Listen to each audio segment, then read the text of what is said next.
أعوذ بالله من الشيطان الرجيم. بسم الله الرحمن الرحيم.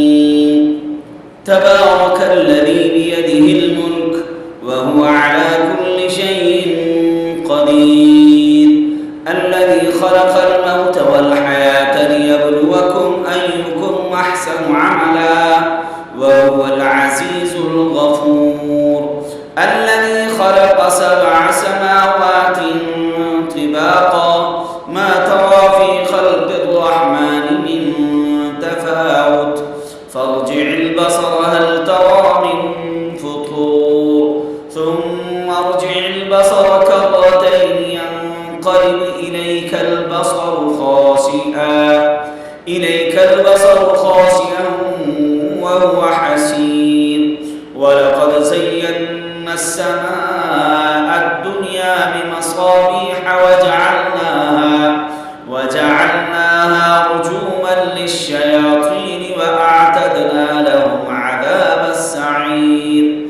وللذين كفروا بربهم عذاب جهنم وبئس المصير. إذا ألقوا فيها سمعوا لها شهيقا وهي تفور تكاد تميز من الغيظ كلما ألقي فيها فوج سألهم خزنتها ألم يأتكم نذير قالوا بلى قد جاءنا نذير فكذبنا وقلنا ما نزل الله من شيء إن أنتم إلا في ضلال كبير. وقالوا لو كنا نسمع أو نعقل ما كنا في أصحاب السعير فاعترفوا بذنبهم فسحقا لأصحاب السعير.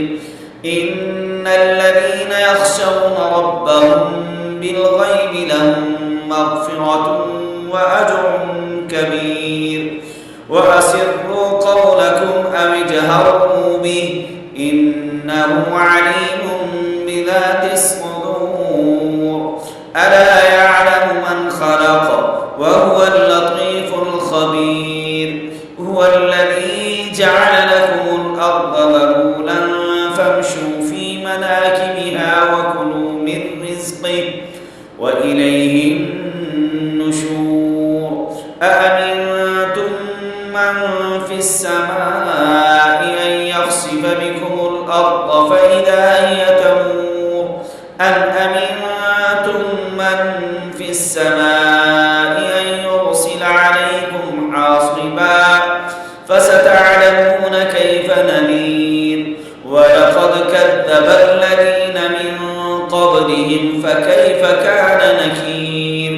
أولم يروا إلى الطير فوقهم صافات ويقبض ما يمسكهن إلا الرحمن إنه بكل شيء بصير. أمن هذا الذي هو جند لكم ينصركم من دون الرحمن إن الكافرون إلا في غرور.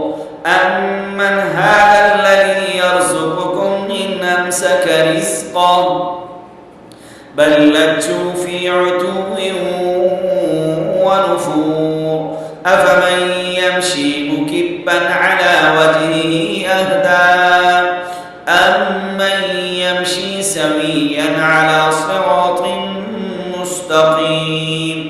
قل هو الذي أنشأكم وجعل لكم السمع والأبصار والأفئدة قليلا ما تشكرون.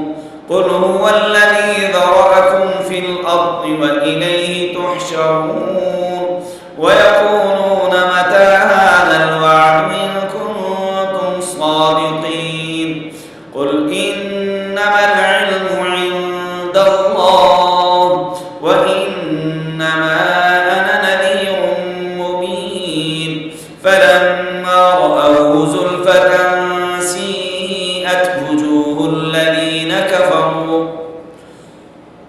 وجوه الذين كفروا وقيل هذا الذي كنتم به تدعون قل أرأيتم إن أهلكني الله ومن معي أو رحمنا فمن يجير الكافرين من عذاب أليم قل هو الرحمن آمنا به وعليه توكلنا فستعلمون من هو في ضلال مبين قل أرأيتم إن أصبح ماؤكم غورا فمن يأتيكم بماء معين.